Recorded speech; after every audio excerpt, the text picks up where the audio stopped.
Saudara Chu Feng, jika bukan karena cederanya, saya juga ingin melihat dunia di puncak 9 surga.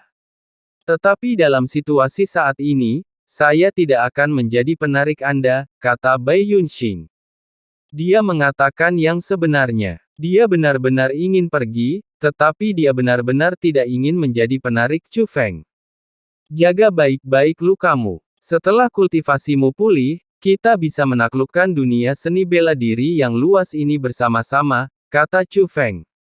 Pastinya, saya pasti akan bekerja keras untuk berlatih. Ketika saudara Chu Feng pergi ke rumah suci 7 alam lagi, bawalah aku bersamamu. Kamu dan aku akan menghadapi hal-hal yang menganggap diri benar itu bersama-sama, kata Bai Yunxing. Meskipun dia dikhianati oleh tuannya, dia tidak dipenjara, jadi dia pernah mendengar tentang Chu Feng. Tapi Long Chengyu dan Long Muqi tidak tahu. Jadi kedua bersaudara itu bertanya hampir bersamaan, apa yang terjadi di Istana Suci 7 Alam. Mereka semua mendengar ada yang tidak beres, pasti ada sesuatu yang terjadi pada Chu Feng dan Istana Suci 7 Alam. Ayo berangkat dulu dan bicara denganmu nanti, kata Chu Feng. Teman kecil Chu Feng, ini adalah lokasi tanah suci klan naga totem saya. Jika Anda punya waktu, Anda harus datang kepada kami. Klan naga totem saya harus berterima kasih. Pemimpin klan naga totem menyerahkan token khusus kepada Chu Feng, dan sambil menyerahkannya kepada Chu Feng, dia memeras formula ajaibnya. Token ini perlu mengenali pemiliknya, tetapi untuk mengenali pemiliknya memerlukan pemimpin klan naga totem untuk mengaktifkannya, jadi dia menekan formula ajaibnya. Melihat hal ini, Chu Feng tidak mengabaikannya, karena ini adalah kepercayaan pemimpin klan naga totem padanya. Selain itu, Chu Feng sekarang tidak lagi memiliki formasi pelindung yang ditinggalkan oleh ayahnya, dan rusa ilahi belum pulih, dan sekarang dia bertarung dengan Istana Suci 7 Alam. Mungkin suatu hari nanti, jika Anda perlu berlindung, ini akan menjadi tempat yang baik untuk dikunjungi. Jadi Chu Feng juga memegang ujung token yang lain dan memproyeksikan auranya sendiri ke dalam token untuk mengidentifikasi pemiliknya. Setelah mengenali pemiliknya, token tersebut berubah menjadi aliran cahaya, langsung masuk ke telapak tangan Chu Feng, berubah menjadi pola, dan tercetak di telapak tangan. Token ini bukan hanya kunci masuk, tetapi juga memberitahu Chu Feng lokasi tanah suci.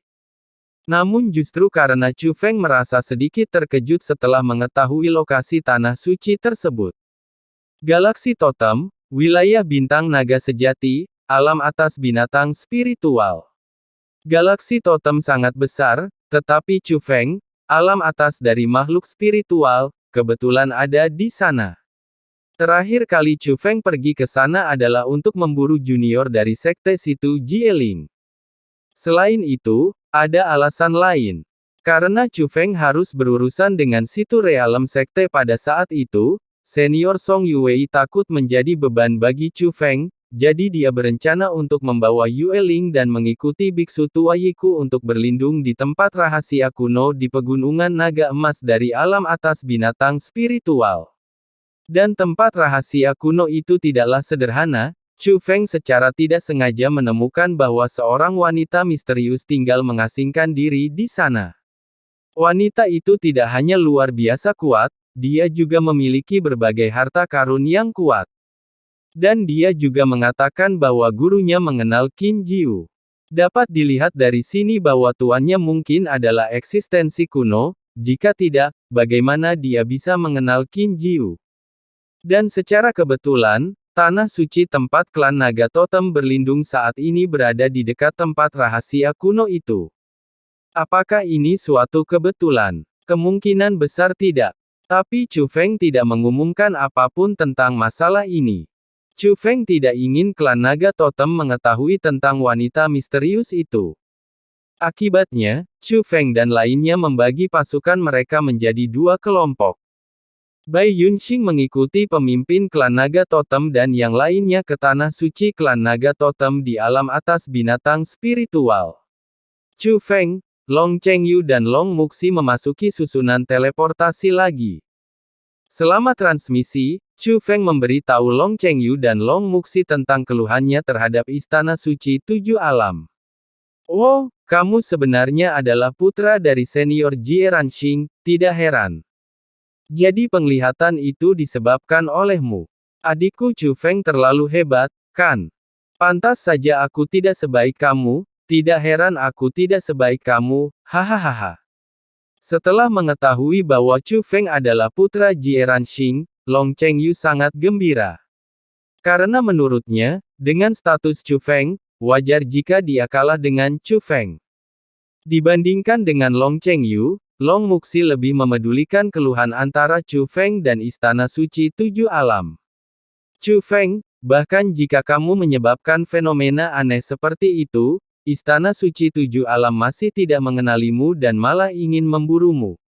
Long Muxi bertanya, bagaimana Istana Suci Tujuh Alam menganggapku serius? Chu Feng tidak bisa menahan senyum. Istana Suci Alam ketujuh ini benar-benar sombong. Mengapa mereka memilikinya? Saudara Chu Feng, jangan takut. Masih ada kami. Kami akan pergi ke rumah suci Tujuh Alam bersamamu nanti dan membiarkan mereka yang tidak mengenalimu berlutut di depanmu dan menangis serta memohon pengampunanmu. Kata Long Chengyu. Saya tidak peduli apa pendapat mereka tentang saya hanya ingin ibu saya bebas. Jika mereka tidak memperlakukan ibuku dengan baik, percuma saja berlutut dan menangis, kata Chu Feng. Itu wajar. Jika mereka berani memperlakukan Tuan Jie Ranxing dengan buruk, saya, Long Chengyu, tidak akan setuju, kata Long Chengyu. Berhentilah bicara omong kosong di sini. Tunggu sampai kamu memiliki kemampuan. Sekarang rumah kita sendiri telah hilang, mengapa kamu membicarakan hal ini? Long Muxi melirik Long Chengyu. Kak, seperti kata pepatah, jika kamu menjaga perbukitan hijau, kamu tidak perlu khawatir kehabisan kayu bakar. Ayahku aman dan sehat, begitu juga kami. Hanya masalah waktu untuk merebut kembali totem galaksi. Setelah kita menstabilkan totem Tianhe dan menangani sekte abadi Changqiong, tentu saja kita dapat membantu saudara-saudara Chu Feng menangani Istana Suci Tujuh Alam. Long Chengyu perhatian dan tidak depresi karena perubahan di klan naga totem. Sebaliknya, Long Muxi tampak khawatir. Meskipun dia telah meninggalkan klan naga totem sebelumnya, dia sebenarnya masih peduli dengan keluarganya. Ngomong-ngomong, saudara Chu Feng, bukankah kamu bilang kamu akan pergi ke Bloodline Tianhe?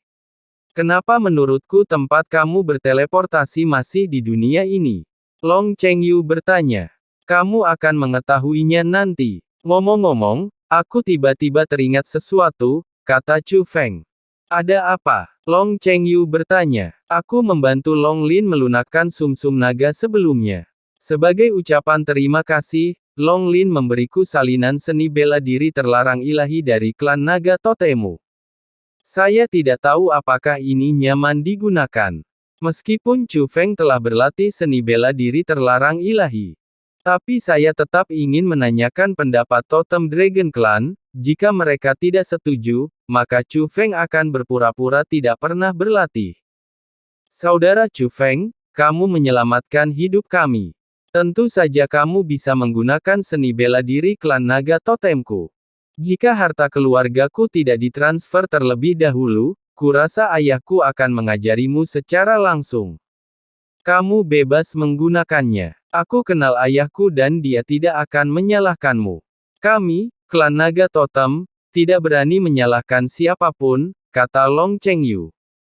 Jika ini masalahnya, maka saya benar-benar bisa menggunakannya, kata Chu Feng. Gunakan dengan berani. Ngomong-ngomong, seni bela diri macam apa itu? Long Chengyu bertanya dengan rasa ingin tahu.